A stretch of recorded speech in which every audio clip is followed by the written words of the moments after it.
Why is it that in the spring, swamps like this explode into large frog breeding courses all at once?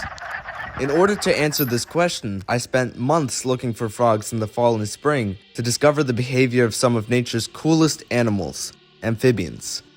During the winter, certain animals remain above the snow while amphibians remain inactive underneath. However, I wanted to discover what amphibians do in order to prepare for this period, as well as what they do when they emerge in the spring. In this video, I'm following the amphibians as they use the last warmth of the year until after winter during the breeding season.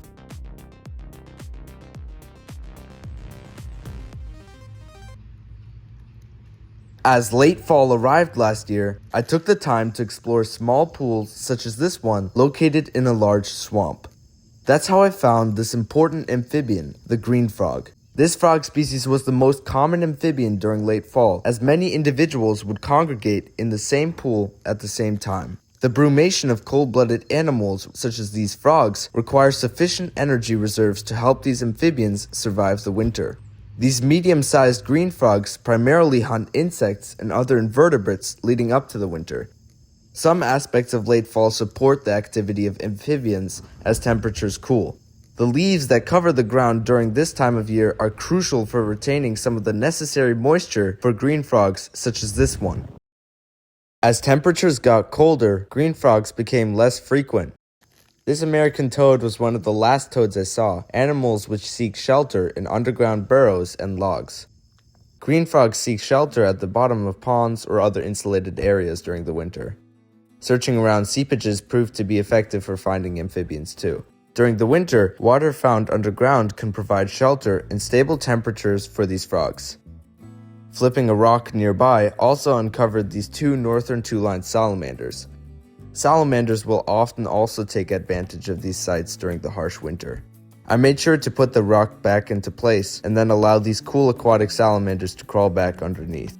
Looking for amphibians late in the year confirmed that many species were already no longer active.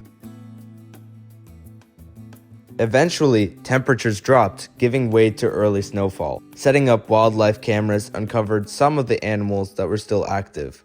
However, bobcats and other mammals were not exactly what I was looking for. All I could do was wait until early March when the snow started to melt. Trees thawed, and eventually the snow and ice covering the ground melted too.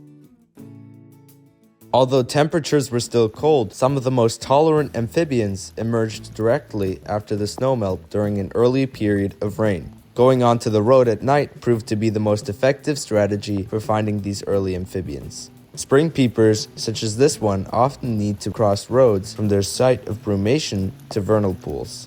Vernal pools are temporary bodies of water where frog eggs and larvae remain safe from any possible fish predation. These spring peepers and other amphibians can be easily spotted on the road, migrating to places where males will soon start calling for mates. I saw a couple of other amphibian species too, including this wood frog. Wood frogs are remarkable for their ability to utilize natural antifreezes in their body to resist freezing temperatures in the leaf litter.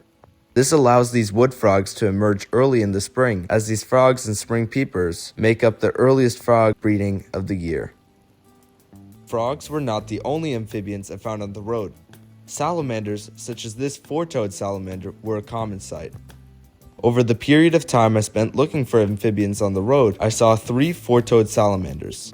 These small amphibians mate in forests, and the female transports the eggs to mossy patches overhanging or next to ponds and other vernal pools. If you ever encounter one of these salamanders, be aware that they are known to drop their tail in response to a possible threat.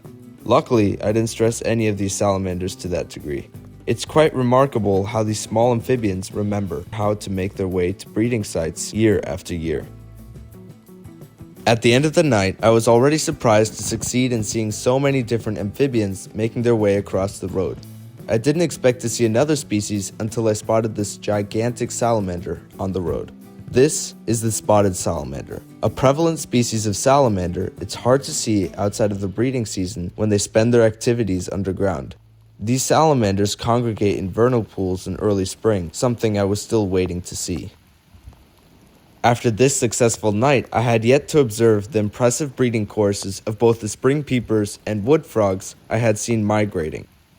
Cool temperatures limited the amount of amphibians crossing the road, but when temperatures got warmer, I headed out to a familiar wetland I have frequently visited in the past.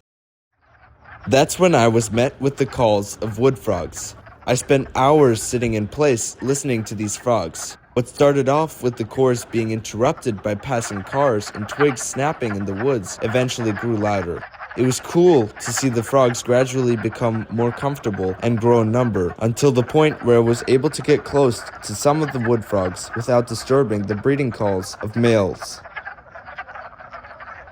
I also spotted these frog eggs dried up in the moss. I made sure to put them in the water, but most likely, since water levels dropped, some of the earliest frog masses ended up losing the necessary moisture frog larvae needed to develop. Before it got dark, I checked another pond for wood frogs.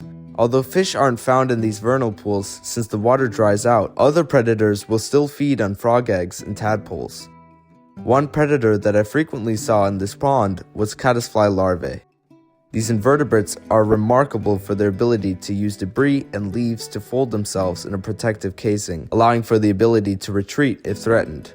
Although they were a cool find, they were a likely contender for preying on frog egg masses, such as this wood frog mass I found in the same pond. Curious to see if there were any salamanders breeding in the pond, I returned at night. That's when I got a pleasant surprise. Not only were there spotted salamanders breeding, but there were also 2 eastern newts in the water. These newts also engage in breeding during early spring, but honestly, the only thing I saw these newts do was swim around in circles. There were a ton of spotted salamanders using this pond for breeding, too. The males drop sperm packets called spermatophores, which the female collects to fertilize her eggs. This results in a strange competition between males to get the attention of the female and bring her to their spermatophore. Of course, it was quite cool to see so many spotted salamanders in one pond. Those were once again not the only amphibians I saw on the road that night, as I saw both wood frogs and spring peepers still making their way to vital breeding sites. Once again, rain seemed to bring the necessary moisture frogs needed to cross the road. Anyway, during the daytime, I saw another species of frog at the pond. The green frogs had finally emerged from their brumation. Looking around at different pools confirmed that these were indeed active green frogs. Considering it was supposed to rain that night again, I headed out onto the road to see what was moving. At first, I found a lot of wood frogs which were still breeding. The other frogs I hadn't seen on the road at night, including plenty of green frogs crossing the road too. My highest priority was of course making sure these frogs got off the road. These frogs are active, but don't actually start breeding until later in the spring. The final species of amphibian I saw on the road that night was the American toad. Unlike green frogs, American toad breeding will start in early spring depending on seasonality. After seeing a couple of large individuals crossing the road, I had officially observed both the behavior of green frogs and American toads before and after winter. I'm sure I'll continue to see northern two-line salamanders later this year. After seeing how amphibians congregate leading up to the winter and seeing their behavior during early spring emergence, I can say for sure that temperature, precipitation, and their unique ability to recognize and find vernal pools allows these amphibians to gather into those impressive groups during the breeding season.